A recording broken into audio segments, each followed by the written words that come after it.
ce bilan, le bilan du challenge cocooning automnal que nous avons commencé avec Clémentine. Donc on vous avait fait une vidéo à deux pour vous dire quel palier on visait, donc avec combien de livres, quels livres on mettait dans quelle catégorie, etc. etc. On vous avait fait une plutôt longue vidéo que je vous mets juste ici. Je sais que je me trompe à chaque fois. Allez, juste ici. Donc je vous mets la vidéo avec Clem, je vous mettrai le vlog aussi un peu plus tard dans le i, il surgira comme ça, donc ce sera le vlog de nos débuts de ce challenge. Et là je vous fais enfin le bilan parce que on est le 23 décembre aujourd'hui même, et quand vous verrez cette vidéo on sera le 24 décembre je crois. Ouais, je crois que vous la verrez le 24 décembre. Donc le challenge se finit quand l'hiver commence, quand l'automne se termine, donc le 21 décembre. Alors niveau palier, j'ai terminé 23 romans et 7 BD manga. Donc ça nous fait un total de 30 les deux rassemblés, plus un en cours, je le compte pas, donc ça fait vraiment 30 que j'ai terminé de A à Z. J'avais visé en dessous il me semble. Ce que j'atteins c'est le palier bourrasque enchanté qui est de 25 à 30 livres, donc je suis dans le 30e, un peu plus, et j'étais dans le plus du top du top, magie irlandaise de 31 à 36 livres. Si j'avais fini mon livre en cours, en fait j'ai fait une pause de 2 semaines, 3 semaines où j'ai pas lu parce que j'étais trop à fond dans ma série. Parce qu'en fait je me suis souscrite à un abonnement sur Prime Video et j'ai retrouvé plein de séries de mon adolescence, on va dire, préadolescence, donc Vampire Diaries, Grey's Anatomy, et du coup là je suis dans Vampire Diaries et je suis totalement accro. Donc j'ai vu qu'il me restait plus que 4 livres à lire de ma palle en entier, celle que j'avais faite de base. Il me dit c'est bon, mais ouais non. Du coup bah j'ai pas réussi à finir. Il me restait genre un mois, 4 livres, j'étais en mode oh c'est bon, et au final j'ai même pas terminé. Enfin là il me reste encore 3 livres et demi, du coup j'ai vraiment rien lu. Au début moi j'avais fait que 2 catégories sur 4 que Clem avait faites, donc il y a 6 catégories on va dire. Clem, on en avait présenté 4 en vidéo parce que Clem elle en avait que pour 4 et moi j'en avais que 2 je crois, et là j'ai bien réussi à en faire 4, même si je crois qu'il y a que 2 livres que bah, j'ai pas pu trouver parce que j'en avais pas ni dans ma palle ni dans ce que j'ai lu, dans quoi que ce soit. Parce que du coup la palle de base c'est pas forcément les livres que j'ai lus, parce que j'ai eu des livres entre temps que j'ai lus etc, qui du coup n'étaient pas dans ma palle de base. Donc on commence avec le menu Cocooner sous le plaid. Donc pour le premier livre je dois donner un livre qui a la première lettre de mon pseudo, d'auteur, de titre, etc. Les indélivrables ou Laurine c'est pareil, parce qu'au début je savais plus si c'était pseudo ou mon prénom. Donc j'ai cherché, la seule chose que j'ai trouvée c'est le prénom de Laure Manel qui écrit histoire d'a arrobase. Moi je dis histoire d'amour toujours. Donc c'est une histoire de 2 adultes de trentaine, qui sont dans la trentaine je dirais, qui s'échangent des mails, etc. Donc c'était un couple passionné on va dire quand ils étaient adolescents, et ils sont perdus de vue et là ils se retrouvent genre 10 ans plus tard et ils se mettent à échanger des mails, et du coup voilà c'est un roman épistolaire. Et puis je vais pas vous donner mon avis parce que du coup à chaque fois mes avis sont dans les updates, donc tous ces livres là soit je vous les ai déjà présentés, soit je vous les présente dans mon prochain update dans 2 semaines je crois. Donc ça sert à rien que je vous donne mon avis, je vous les présente juste en vous disant de quelle catégorie je les ai mis, et je vous fais le petit résumé pour voilà vous tenter. Donc là c'est un roman épistolaire, une romance entre 2 personnes qui ont eu un passé et qui se sont éloignés l'un de l'autre et qui ont un peu refait leur vie chacun de leur côté. Ensuite c'est un roman qui a été adapté en film ou en série télé. Donc j'ai choisi L'amant de Marguerite Duras, donc là c'est aux éditions de Minuit. J'ai dû le lire pour les cours, j'aime pas du tout Marguerite Duras ni L'amant. Je vous ai d'ailleurs fait une revue là-dessus sur L'amant dans l'épisode des lectures classiques numéro 3 si ça vous intéresse. D'ailleurs il me semble qu'il est dedans, je suis pas certaine. Mais du coup voilà, c'est l'histoire de Marguerite Duras en autobiographie, roman autobiographique, parce qu'elle a changé quelques petits trucs. Et donc c'est une jeune nana de 15 ans qui finit par sortir et coucher avec un vieux chinois, oui elle l'appelle le chinois. Donc elle finit par coucher avec, etc. alors que lui il a genre 30 ans. Et c'est trop bizarre, il y a genre un peu de l'inceste qui est, comment dire, sous-entendu. Il y a des scènes pédophilie, etc. Enfin, vraiment ça s'entend que je l'aime pas, vous voyez. Mais je sais pas vraiment ce que les gens lui trouvent. Mais c'est surtout je pense l'écriture qui est très particulière, avec les chronologies totalement mélangées et un style qui est un peu au fil de la pensée en fait, qui nous perd, qui se perd, etc. Donc j'avoue que le style d'écriture est assez intéressant. Mais du coup voilà, il a été adapté en film il y a très longtemps, il y a genre 20-30 ans. Et du coup voilà. Ensuite un personnage qui est sur la couverture, j'ai pris Rebecca King numéro 4 que j'ai fini il y a très peu de temps là, je crois que c'était le livre que je lisais juste avant. Donc c'est Ancestral de Cassandra O'Donnell aux éditions J'ai lu. Rebecca King, j'ai pas arrêté de vous en parler, c'est l'histoire d'une nana qui a une fille et qui est un peu suivie par sa meilleure amie loup-garou. Donc cette nana, Rebecca, elle est mi-sorcière. Ouais non c'est une sorcière de la guerre et c'est sa fille, elle est mi-sorcière, mi-vampire. Et du coup elle va dans une nouvelle ville et elle se retrouve à un peu faire la police et mener des enquêtes etc. sur des meurtres etc. Et chaque fois il y a de nouvelles enquêtes et du coup c'est de la bitlit. Donc du fantastique avec des vampires, des chamans, des métamorphes, des démons, des loups-garous, il y a vraiment de tout, de tout, de tout. Et c'est des enquêtes, donc un peu comme Charlie Davidson, etc. Bitlit policier. Et j'adore. Donc voilà, il y a Rebecca sur le livre. Ensuite, un roman LGBTQ+, je n'en ai pas. Maintenant que j'y pense, j'en ai lu qu'un dans ma vie, c'était Heartstopper. Voilà, que je vous mets là. Donc c'est une romance entre deux adolescents, deux garçons au lycée. Mais c'est le seul roman que j'ai lu LGBTQ+. Ah non, j'ai lu quelques romances entre deux femmes. Mais c'était il y a des années quoi, donc j'avais rien dans ma palle. Je décide petit à petit, je vais m'y lancer. Mais je l'ai pas encore vraiment fait parce que je veux pouvoir m'identifier au personnage. Et étant hétéro, bah du coup...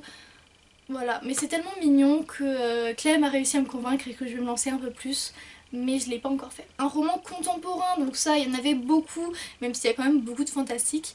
Donc c'était assez facile à trouver, j'ai pris À huis clos de Jennifer L. Armentrout aux éditions J'ai lu, ce livre là.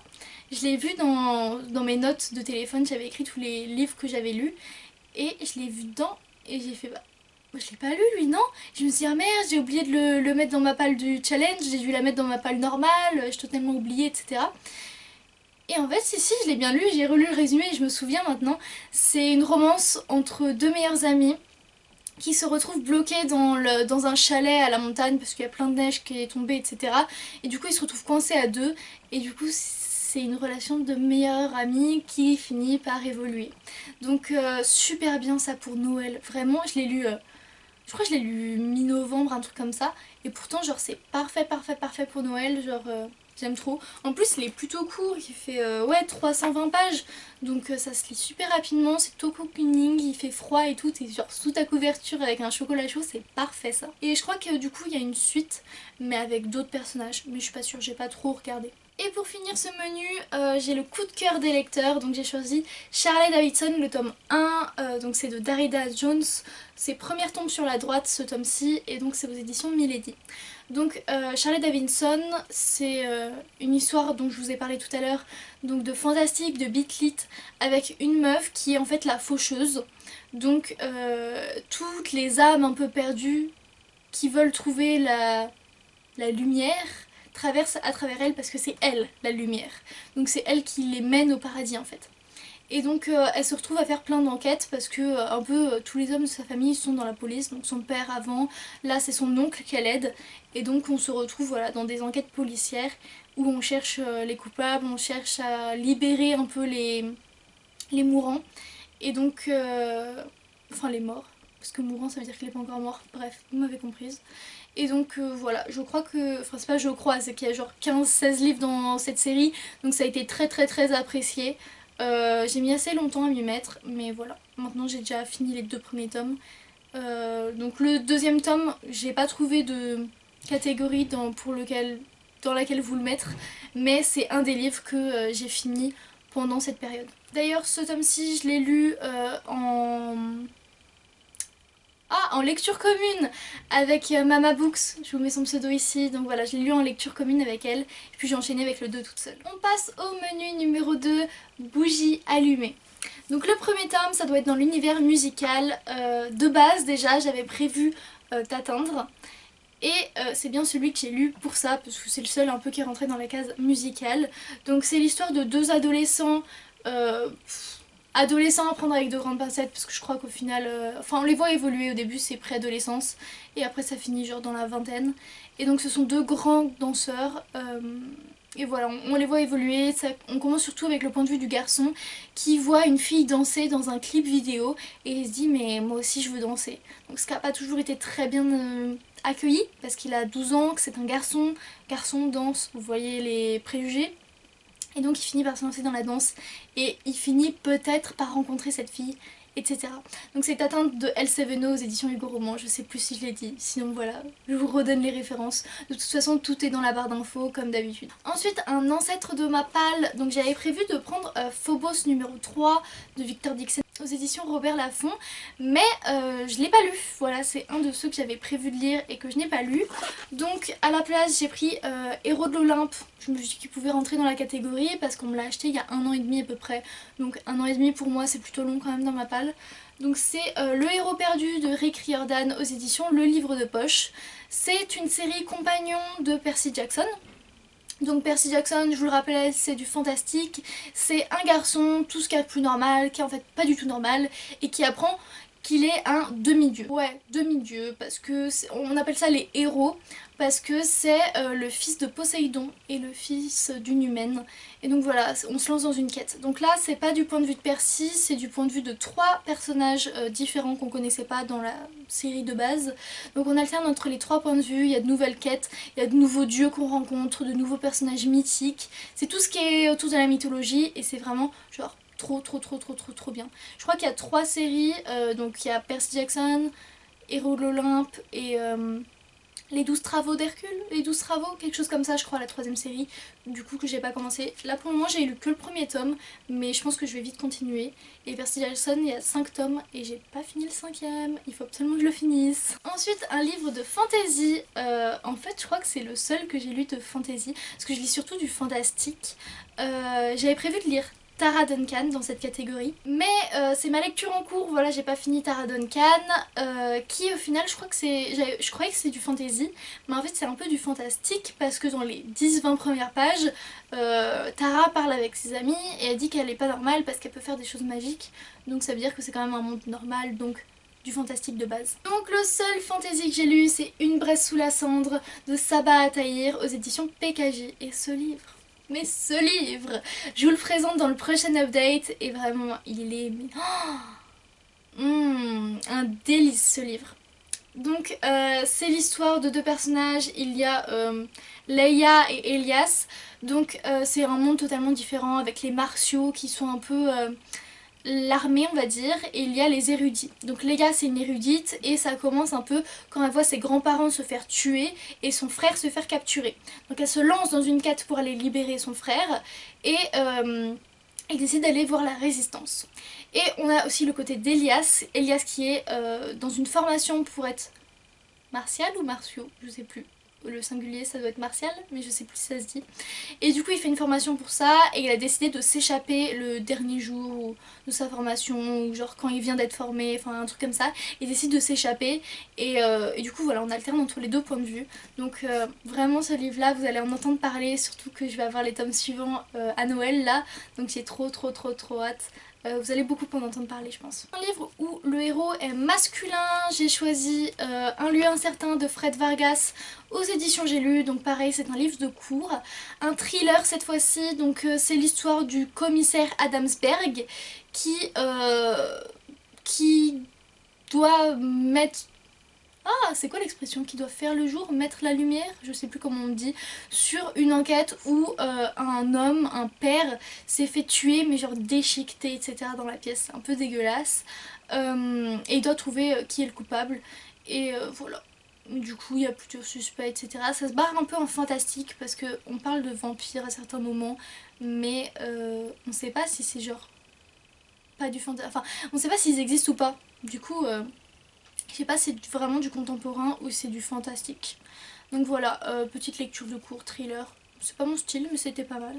Et du coup on suit le commissaire Adamsberg qui est un homme. C'est un livre de mon auteur préféré, donc j'ai pris Succubus 1 qui s'appelle Blues. Donc c'est de Richelle Mead qui a écrit Vampire Academy, donc qui sont juste ici. Donc vous savez que Vampire Academy c'est vraiment une de mes sagas préférées. Et comme j'ai lu, comme j'avais choisi de lire un autre livre de cet auteur que j'adore, je l'ai pris pour la catégorie auteur préféré.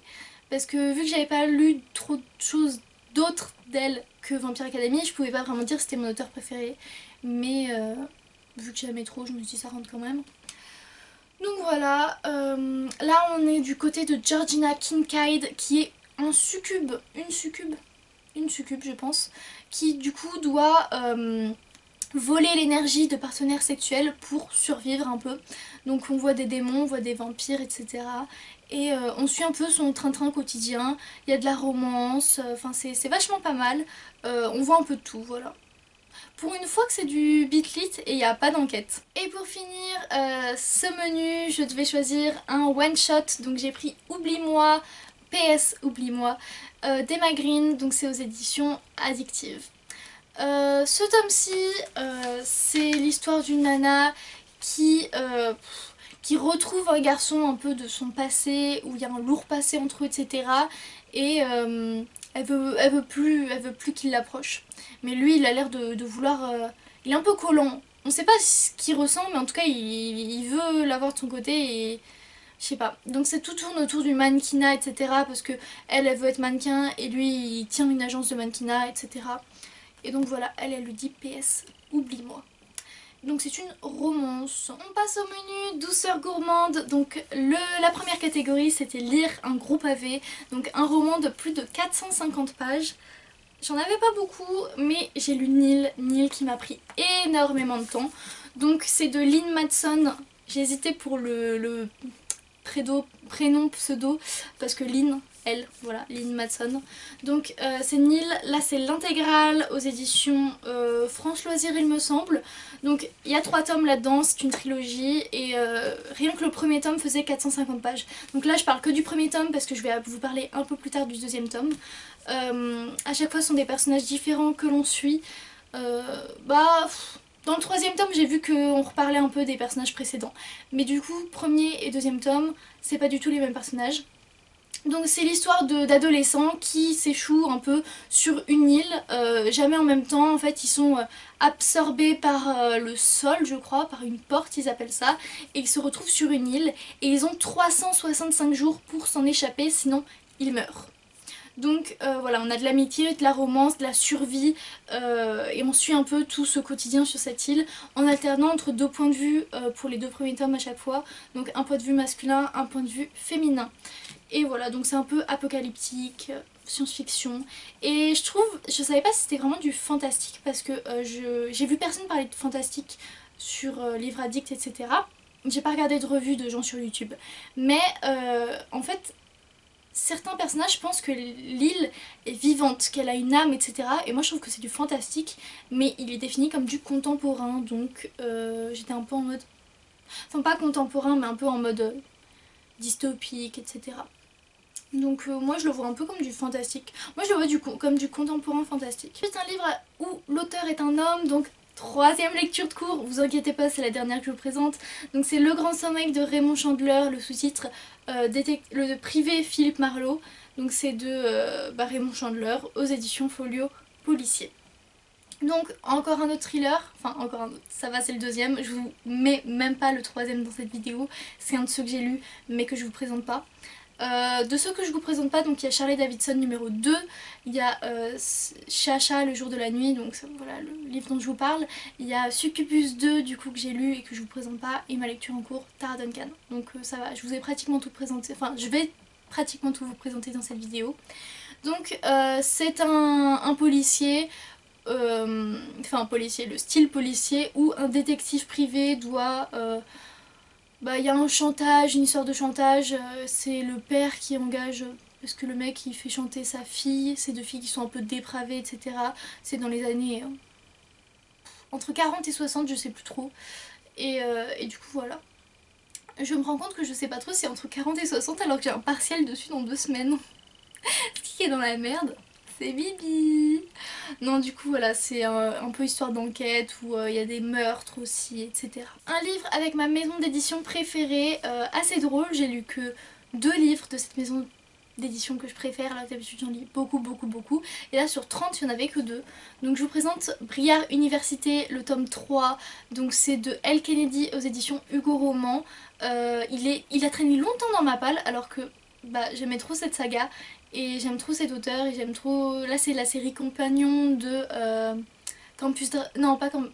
Si Campus Drive... Non pas Campus Driver. Ah comment ça s'appelle Off Campus, voilà, Off Campus. Il y avait Campus, du coup, voilà, je me perds. En plus, j'ai même pas lu Campus Driver, il faudrait. Hein. C'est donc des personnages à chaque fois différents qu'on retrouve entre chaque tome. Donc là, c'est une nouvelle romance. Mais c'est romance, voilà, dans le campus de l'université. À chaque fois, c'est des personnalités différentes, etc. Mais tous les mecs sont amis et font du hockey ensemble la plupart. Donc voilà, super univers que j'adore retrouver à chaque tome. Et je crois maintenant que je les ai tous lus parce que la première série fait 4 tomes, celle-là 3 et je crois que pour le moment il n'y a rien d'autre. Donc j'espère qu'il y en aura d'autres parce que c'est vraiment genre des lectures que j'aime trop lire. Et puis voilà, donc maison d'édition préférée, Hugo Roman, vous le savez. La maison d'édition dans laquelle je veux travailler, donc si quelqu'un d'Hugo Roman voit cette vidéo, voilà je veux travailler chez vous plus tard, faites-moi une proposition, je peux faire une alternance.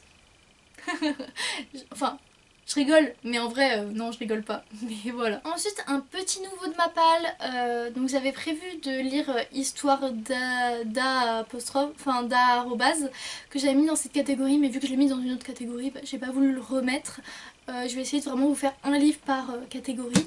Donc, moi qui comptais pas mettre de manga, je mets quand même un manga, donc Seven Deadly Sins, le tome 1.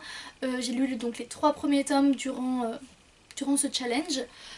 Donc c'est de Nakaba Suzuki et c'est aux éditions Pika Édition. Et j'ai vu écrit 48 heures BD, c'est pour ça que je l'ai eu à 2 € parce qu'il fait partie de la 48 heures BD. Bon voilà, c'est un... Pendant 48 heures les trucs sont moins chers, je crois que c'est ça le truc. Donc voilà, donc c'est de la fantasy en fait, maintenant que j'y pense, j'ai lu d'autres trucs fantasy.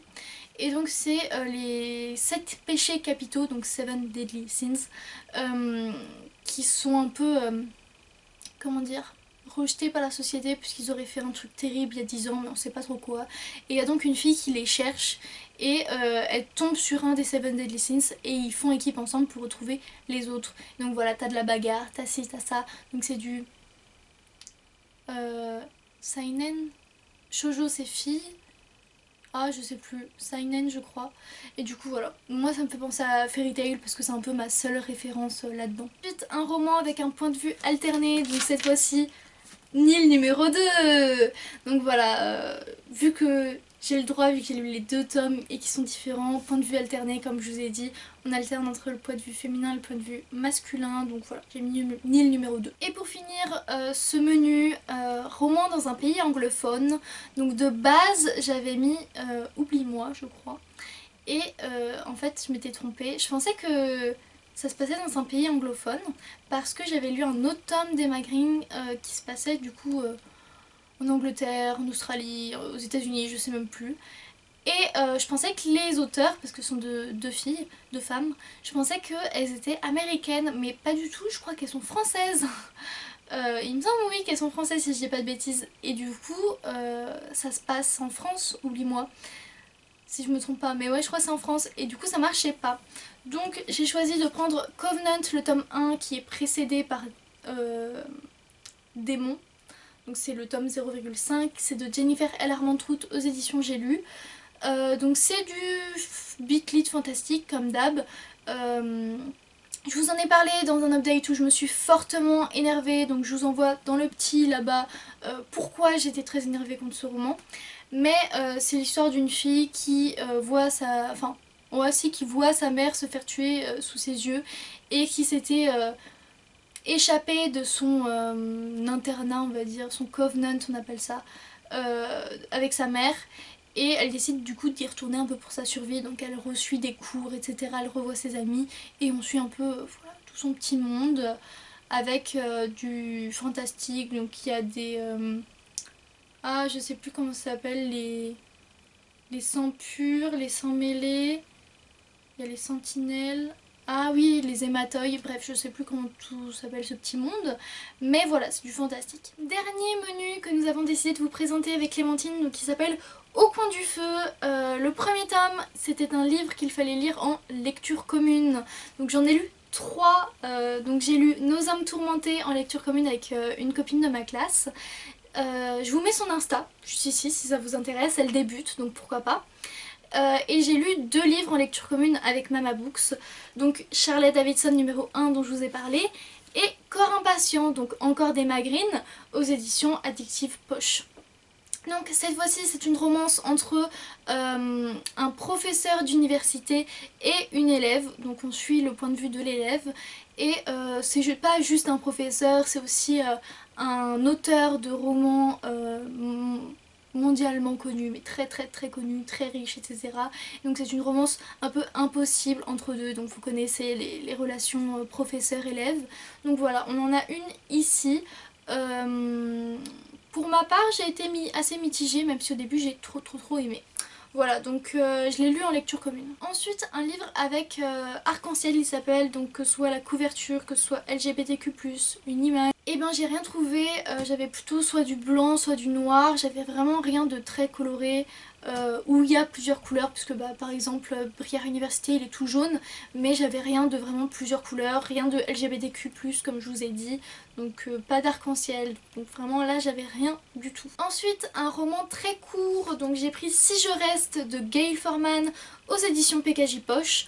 Donc ce livre là au début je l'avais mis dans la catégorie l'auteur est un homme, et en fait je savais pas que Gail Forman c'est une femme.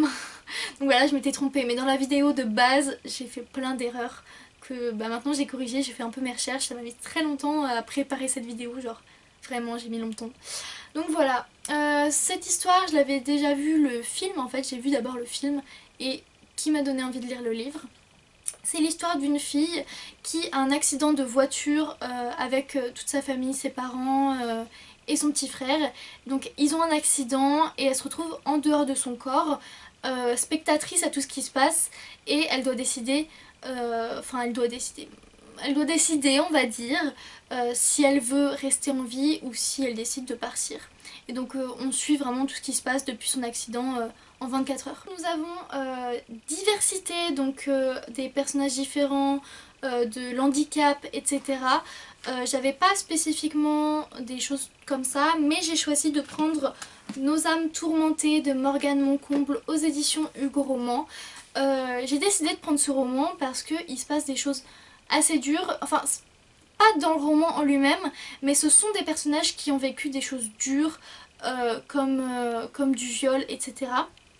Donc ces personnages sont atteints, ils ont vécu vraiment, voilà. Et donc pour moi c'est de la diversité parce que ce sont des personnages avec un lourd passé, donc je me suis dit que ça pouvait rentrer. Donc voilà, Nos âmes tourmentées, on retrouve 2 points de vue. Donc une nana qui doit aller dans son village d'origine parce que sa mère est morte et qu'elle lui a laissé sa maison et que du coup pour des trucs administratifs elle doit y retourner. Et elle découvre son voisin qui n'était pas là à cette époque-là, qui est ami avec ses anciens meilleurs amis à la fille et son ex, et du coup il est super ami avec eux, et du coup ils se retrouvent à un peu tous se retrouver, etc. Et c'est un livre vraiment très intéressant, très émouvant. Avant-dernier, on a Bonbon acidulé, donc un feel good, de la chiclite, etc. Donc là, on a Mister Popular and I de Indie A, je crois. Voilà, Indie A, aux éditions Le Livre de Poche. Donc c'est une romance dans un lycée entre le mec populaire et la fille qui ne l'est pas. Comme je l'aime, comme j'aimais lire ça sur Wattpad, donc ça vient de Wattpad d'ailleurs. Et donc c'est une fille qui voit sa maison s'effondrer, je crois, par des mythes ou quelque chose comme ça. Et du coup elle doit trouver un endroit où vivre. Et ou c'était peut-être un incendie. Non, je crois que c'était des bestioles, hein. Bref, incendie ou bestiole, je sais plus. Et du coup elle doit trouver un endroit où vivre. Et ses parents l'emmènent chez leurs meilleurs amis, qu'elle ne connaissait pas d'ailleurs, et en fait ce sont les parents de ce garçon qui est super populaire au lycée, et du coup voilà, ils se mettent à vivre ensemble et forcément il y a de la romance. Donc c'est un roman très léger, en plus il est court, il doit faire ouais ouais, un peu moins de 300 pages, donc roman très léger qui fait toujours plaisir, voilà, on se sent bien en les lisant, pas de prise de tête quoi. Et pour finir, il s'agit d'un roman auto-édité que je vais présenter. Donc j'en ai lu un, ce qui est archi rare, je m'y attendais pas, mais j'en ai lu un en fait, c'est une auteure qui m'a proposé de lire sa trilogie sur liseuse. Ah, donc sur ma liseuse, voilà, elle m'a présenté, elle m'a proposé de lire son livre, donc j'ai évidemment accepté. Donc elle m'a envoyé sa trilogie Ensemble à Paris, que je vous mets là. Et donc j'ai lu le premier tome, ce soir nous étions immortels, je crois que c'est ça le nom. Donc c'est de Laure Arbogast, je vous mets son Instagram ici, comme ça vous le voyez. Si vous voulez la retrouver, etc. Donc encore merci à vous pour m'avoir accepté d'avoir envoyé votre trilogie. Donc c'est une histoire entre 4 je crois lycéens qui s'étaient fait la promesse de se revoir 10 ans ou 15 ans plus tard, etc. Et on est 15 ans plus tard et ils sont pas revus et ça y est, ils recommencent un peu à se parler dans ce livre là, etc. Et donc voilà, c'est un roman auto-édité. On en a fini pour cette longue vidéo, je crois que ça va être la plus longue vidéo que j'ai fait seule, je sais pas trop combien de temps elle va faire mais j'avoue je suis assez fière de moi parce que souvent elles sont trop courtes. Donc dites-moi si vous préférez les vidéos courtes ou les vidéos un peu plus longues. Donc voilà, je suis très contente parce que j'ai réussi à faire 4 menus sauf 2 livres, donc LGBTQ+, parce que j'en ai pas. Mais je suis très très fière de moi, surtout d'avoir lu 30 romans, enfin 30 livres. 23 romans, donc je suis quand même très fière. En 3 mois c'est pas mal du tout. Et puis voilà, j'espère que cette vidéo vous aura plu. Vous aurez d'ici quelques jours, une semaine, le bilan de Clémentine.